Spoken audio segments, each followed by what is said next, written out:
अगर आप झारखंड से हो, झारखंड के गवर्नमेंट कॉलेज से एएनएम का कोर्स करना चाहते हो तो ये वीडियो उन लोगों के लिए बहुत ज़्यादा ज़रूरी होने वाला है। झारखंड के सरकारी कॉलेज में एएनएम का एडमिशन कैसे होगा इस वीडियो में अब मैं आपको बताऊंगा। क्या इसके लिए हम एग्ज़ाम में बैठना पड़ेगा ये भी मैं आपको बताऊंगा। एग्ज़ाम का सिलेबस क्या रहेगा और कितने नंबर लाने पे सरकारी कॉलेज आपको जो है ना मिल जाएगा एएनएम कोर्स करने के लिए। उसके अलावा इसी वीडियो में बताऊंगा दैट कि आप कैसे कर सकते हैं तैयारी, क्योंकि एग्जामिनेशन में मात्र 60 दिन का समय रह गया है। ओनली 60 मतलब कि 2 महीने का समय रह गया। 2 महीने के बाद आपका जो है ना एग्जामिनेशन यहाँ पर हो जाएगा। ठीक है, तो झारखंड में एएनएम का कोर्स कैसे कर सकते हैं उसके लिए ये वीडियो रहने वाला है।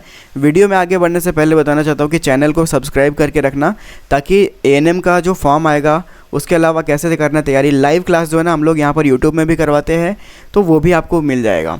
ठीक है, तो स्टार्ट करते हैं बिना किसी देरी के।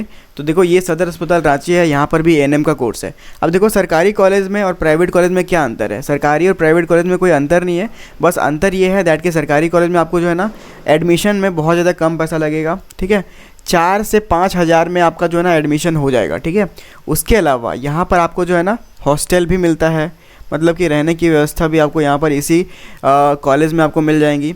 उसके अलावा आपको क्या यहाँ पर ट्रेनिंग भी मिलेगा। ट्रेनिंग मतलब कि बहुत सारे पेशेंट आते हैं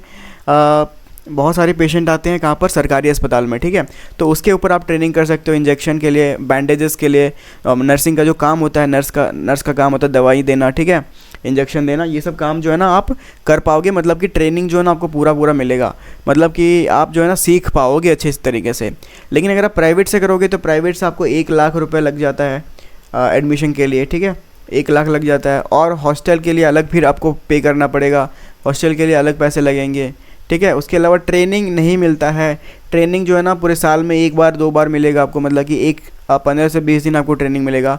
लेकिन अगर आप सरकारी कॉलेज से करोगे तो ट्रेनिंग आपको जो है ना पूरे 2 साल में लगभग 1.5 साल ट्रेनिंग ही करवाया जाएगा। ठीक है, तो यहाँ पर जो है ना बेनिफिट यही रहेगा दैट कि गवर्नमेंट से आप करोगे तो ट्रेनिंग भी मिलेगा, हॉस्टल भी मिलेगा, और 4 से 5 हज़ार में आपका कोर्स भी ख़त्म हो जाएगा। लेकिन प्राइवेट से करोगे तो 1 लाख रुपए लग जाएगा आपको एएनएम करने के लिए। ठीक है, तो आप जो है ना गवर्नमेंट को ही चूज़ करो। सदर अस्पताल रांची, सदर अस्पताल दुमका, जितने भी सदर अस्पताल हैं आपके ज़िले में, चाहे वो साहिबगंज का हो, चाहे वो पूर्वी सिंहभूम का हो, सभी सदर अस्पताल में एएनएम का कोर्स होता है, वहाँ से आप कर सकते हो। ठीक है, टोटल 13 सदर अस्पताल ऐसे हैं। ठीक है, 12 से 13 सदर अस्पताल ऐसे हैं जहाँ पर सरकार जो है ना एएनएम का कोर्स करवाती है बिल्कुल फ्री। ठीक है, तो अगर आप यहाँ से करना चाहते हो तो आपको सबसे पहले यहाँ पर देखना पड़ेगा दैट की एलिजिबिलिटी क्या है।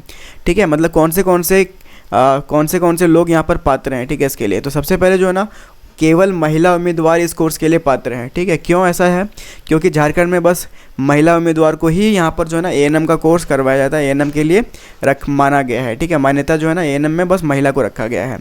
आयु सीमा की बात करें तो 31 दिसंबर 2026 तक आपका जो एज है ना वो 17 साल रहना चाहिए। ठीक है, 31 दिसंबर 2026 मतलब कि तक आपका जो है ना 17 साल हो जाना चाहिए, तभी आप यहाँ पर जो है ना यहाँ पर एलिजिबल रहोगे। मतलब कि न्यूनतम आयु 17 साल और अधिकतम आयु जो है ना 35। अगर आपका एज 17 से 35 के बीच में है तो आप इस कोर्स के लिए पात्र हो। ठीक है, शैक्षणिक योग्यता की बात करें तो आपको जो है ना क्लास 12 पास आउट होना चाहिए, चाहे वो आर्ट्स या साइंस किसी भी बैकग्राउंड से। ठीक है, आर्ट्स साइंस कॉमर्स किसी भी स्ट्रीम से आपने क्लास 12 पास किया हो। ठीक है, तो मोस्टली लोग आर्ट्स से किए रहते हैं, तो आर्ट्स वाले भी यहाँ पर एलिजिबल हैं, साइंस वाले भी और कॉमर्स वाले भी। जैक से किए फिर भी, सीबीएसई से किए फिर भी, आईसीएसई से किए फिर भी आप एलिजिबल हो, चाहे वो एनआईओएस से भी किए फिर भी आप एलिजिबल हो। ठीक है, अंग्रेजी विषय में उत्तीर्ण होना अनिवार्य है यहाँ पर लिखा है, बट ऐसा कुछ भी नहीं है। अगर आपका आर्ट्स में इंग्लिश था तो भी आप एलिजिबल हो, नहीं है फिर भी आप एलिजिबल हो। ठीक है, तो इस पॉइंट को आप इग्नोर कर सकते हो। सरकारी कॉलेज के लिए झारखंड का निवासी होना ज़रूरी है। मतलब कि अगर आप झारखंड का स्थानीय निवासी हैं या फिर अस्थायी स्थानीय निवासी हैं तो जो है ना प्राइवेट कॉलेज, गवर्नमेंट कॉलेज आपको मिल जाएगा, सरकारी कॉलेज आपको मिल जाएगा। लेकिन अगर आप झारखंड के बाहर से हैं, लाइक बिहार से है, उड़ीसा से है, या फिर उत्तर प्रदेश से हैं, तो आपको सरकारी कॉलेज नहीं मिलेगा, आपको जो है ना प्राइवेट कॉलेज मिलेगा। ठीक है, यस, तो ये जो है ना पात्रता है अगर जो भी कैंडिडेट एएनएम करना चाहते हैं, तो अगर आपका मैच कर रहा है तो आप जो है ना इसके लिए एलिजिबल हो। कोर्स के बारे में बात कर लेते हैं। इस कोर्स बेसिकली है क्या, तो कोर्स की अवधि देखो 2 वर्ष का डिप्लोमा कोर्स है, और इसी में आपको 6 महीने का इंटर्नशिप शामिल है। इंटर्नशिप होता क्या है, इंटर्नशिप मतलब कि ट्रेनिंग। ठीक है, ट्रेनिंग मतलब कि इसमें आपको जो है ना पेशेंट के साथ ट्रेनिंग करवाया जाएगा।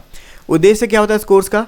ग्रामीण क्षेत्र में मातृ एवं शिशु स्वास्थ्य, टीकाकरण, प्राथमिकी स्वास्थ्य सेवाएं प्रदान करने के लिए स्वास्थ्य कार्यकर्ताओं को तैयार करना। ठीक है, तो यहाँ पर जो है ना आप जो है ना क्या कर सकते हो इस कोर्स करने के बाद, वो भी मैं आपको आगे बताने वाला हूँ। ठीक है, तो कोर्स के बारे में आपने जान लिया। अब देखो जो परीक्षा होगा, प्रवेश परीक्षा होगा, उसके बारे में जान लेते हैं। ठीक है, तो प्रवेश परीक्षा अगर आप देना चाहते हो तो प्रवेश परीक्षा कब होगा मैं बताना चाहता हूँ कि जून या फिर जुलाई में। ठीक है, जून या फिर जुलाई 2026 में आपका जो है ना प्रवेश परीक्षा होने वाला है एएनएम का।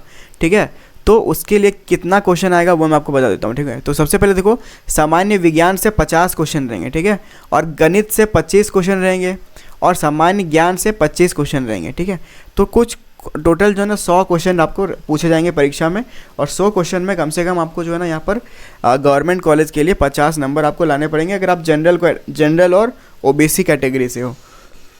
और अगर आप SC ST कैटेगरी से हो तो 30 से 40 नंबर भी अगर आप लाते हो तो आपको जो है ना गवर्नमेंट कॉलेज यहाँ पर मिल जाएगा। ठीक है, यस। तो अगर आप इसकी तैयारी करना चाहते हो तो तैयारी कैसे कर सकते हैं? तो तैयारी करने के लिए हमारे मोबाइल एप्लीकेशन पर, मतलब कि मोबाइल ऐप में आप लाइव क्लास कर सकते हैं। ठीक है, तो लाइव क्लास जो है ना हमारा मोबाइल एप्लीकेशन जो है ना प्ले स्टोर से आप वर्मा एजुकेशन करके डाउनलोड कर लेना, और उसमें आपको एएनएम का बैच आपको देखने को मिल जाएगा। ठीक है, इस बैच में आपको क्या क्या मिलेगा देखो यहाँ पर, इस बैच में आपको लाइव और रिकॉर्डेड क्लासेस देखने को मिलेंगे ही। ठीक है, इस बैच में आपको लाइव और रिकॉर्डेड क्लासेस देखने को मिलेगी। उसके अलावा हिंदी और इंग्लिश दोनों भाषा में आपका क्लास होगा यहाँ पर, और नोट्स और प्रीवियस ईयर क्वेश्चन, पिछले साल का क्वेश्चन और जो नोट्स होगा वो भी आपको मिलेगा PDF के फॉर्मेट में। और ये क्रैश कोर्स है, मतलब कि आपको जो है ना 2 मंथ में कंप्लीट सिलेबस करवाया जाएगा। ठीक है, इस बैच में ज्वाइन करने के लिए फ़ी कितने लगेंगे? तो इस बैच का फ़ी जो है ना 1000 रुपये है ओनली। ठीक है, 1000 रुपये में आप जो है ना इस बैच को ज्वाइन कर सकते हो, और इस बैच में आपको जो है ना सारी तैयारी, आपको संपूर्ण तैयारी आपको इसी बैच के अंदर देखने को मिल जाएगा, कहीं से भी बाहर कोई नीड नहीं होगा। ठीक है, तो जो लोग गवर्नमेंट कॉलेज लेना चाहते हैं वो लोग इस बैच से जुड़कर अपना तैयारी सुनिश्चित कर सकते हैं। तैयारी में यहाँ पर कोई भी दिक्कत नहीं होगा। कोई डाउट रहता है आपका तो डाउट पूछने के लिए भी आपको व्हाट्सएप ग्रुप मिलेगा, और उस व्हाट्सएप ग्रुप में बहुत सारे विद्यार्थी हैं जो आपके डाउट को क्लियर कर देंगे, चाहे वो क्वेश्चन को लेकर हो, चाहे वो किसी भी तरीके का हो। एडमिशन, मान लो आपके नंबर कम आए हैं तो उस टाइम पे गवर्नमेंट कॉलेज लेना होगा, तो उसके लिए भी हम लोग जो है ना काउंसलिंग जो होगा उसमें भी आपका मदद करेंगे। तो ये बैच जो है ना आप हमारा मोबाइल एप्लीकेशन में जाके कर सकते हैं। उसके अलावा जो नंबर आपको दिख रहा है उस नंबर पे आप मैसेज करके भी ज्वाइन कर सकते हैं। तो जो लोग भी एएनएम का कोर्स करना चाहते हैं वो लोग ज़रूर से इस बैच को ज्वाइन करें अगर आपको सरकारी कॉलेज में एडमिशन लेना हो तो। अब देखते हैं परीक्षा का पैटर्न। आपके परीक्षा का पैटर्न क्या रहने वाला आपको पता है, दैट के 100 बहुविकल्पीय प्रश्न मिलेंगे। ठीक है, मल्टीपल चॉइस क्वेश्चन। ठीक है, अब ये MCQ होते क्या है, मल्टीपल चॉइस क्वेश्चन। एक क्वेश्चन रहेगा और उसमें 4 ऑप्शन रहेगा। ठीक है, ABCD करके। अब उसमें से कोई एक सही रहेगा उसको आपको टिक करना है। मान लो B सही तो B को आपको टिक करके OMR पे आपको फिल करना है, OMR पे रंगना होगा। ठीक है, इस तरीके से गोल गोल जो होते हैं ना डब्बे उनको भरना होगा, और ये भर कर जो है ना आपका यहाँ पर टोटल 100 क्वेश्चन रहेंगे और 100 क्वेश्चन आपको भरना पड़ेगा। समय आपको कितने मिलेंगे तो 100 मिनट मिलेंगे। राउंड जो है ना 1 घंटे 40 मिनट आपको मिल सकते हैं। ठीक है, 1 घंटे 40 मिनट आपको मिलेंगे। ठीक है, भाषा क्या रहेगा, बात करते हैं भाषा का, तो प्रश्न पत्र ना हिंदी और अंग्रेज़ी दोनों भाषा में आपको मिलेगा। ठीक है, नेगेटिव मार्किंग होता है क्या, तो नेगेटिव मार्किंग जो है ना यहाँ पर नहीं होता है। अगर आप कोई क्वेश्चन गलत करते हो तो आपको सही में से कोई नंबर नहीं काटा जाएगा। ठीक है, ये परीक्षा का पैटर्न रहने वाला है, मतलब कि इस तरीके से आपका परीक्षा में नंबर आपको मिलेंगे। भविष्य और कार्य क्षेत्र की बात करें, ठीक है, एएनएम कर लोगे तो उसके बाद आपको क्या क्या यहाँ पर ऑप्शन मिलेगा।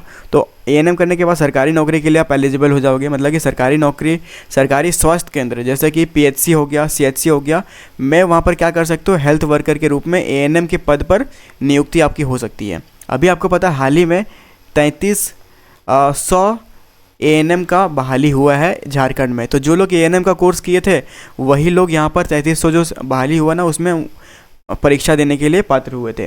ठीक है, तो 3300 बहाली हुआ है झारखंड में, आप समझ सकते हो 2026 में। तो यहाँ पर बहुत बढ़िया बात है, 2026 में 3300 एएनएम कोर्स पर बहाली हुआ है। तो आगे भी फ्यूचर में भी एएनएम का जो है ना यहाँ पर सरकारी नौकरी आएगा। ठीक है, अब सरकारी नौकरी आएगा तो वहाँ पर आपको जो है ना एएनएम करा हुआ रहना चाहिए। अगर आप एएनएम नहीं करा हुआ रहेगा तो उस फॉर्म को भर ही नहीं पाओगे। तो कम से कम आपको एएनएम का कोर्स किया हुआ रहना चाहिए, तभी आप भर पाओगे। तो सरकारी नौकरी के लिए आप एलिजिबल हो जाओगे। उसके लिए प्राइवेट जॉब भी कर सकते हो, प्राइवेट सेक्टर में, जैसे कि निजी अस्पताल में, नर्सिंग होम में और क्लिनिक में नर्सिंग स्टाफ के रूप में कार्य कर सकते हैं। ठीक है, उच्च शिक्षा की बात करें तो एएनएम के बाद आप जेएनएम कर सकते हैं, या फिर उसके बाद बीएससी नर्सिंग भी करके अपना करियर को बेहतर बना सकते हैं, ठीक है। एएनएम के बाद जेएनएम या फिर जेएनएम के बाद बीएससी नर्सिंग कर सकते हैं। भूमिका की बात करें तो टीकाकरण अभियान में भी आप जो है ना यहाँ पर आपको मिलेगा कार्य। उसके अलावा परिवार नियोजन नीति, सामुदायिक स्वास्थ्य कार्यक्रम में महत्वपूर्ण भूमिका जो है ना एएनएम लोगों का होता है। एएनएम जो किए रहते हैं एएनएम उनकी नीड होती है। तो ये कुछ इंपॉर्टेंट इन्फॉर्मेशन था एएनएम के बारे में जो कि मैंने आपको बताया। तैयारी करने के लिए झारखंड एएनएम प्रवेश परीक्षा का ये जो बैच है ना आप ज्वाइन कर सकते हो, नंबर पर मैसेज कर सकते हो या फिर कॉल कर सकते हो। Thank you everyone. इस वीडियो में इतना ही, अगले वीडियो में मिलेंगे।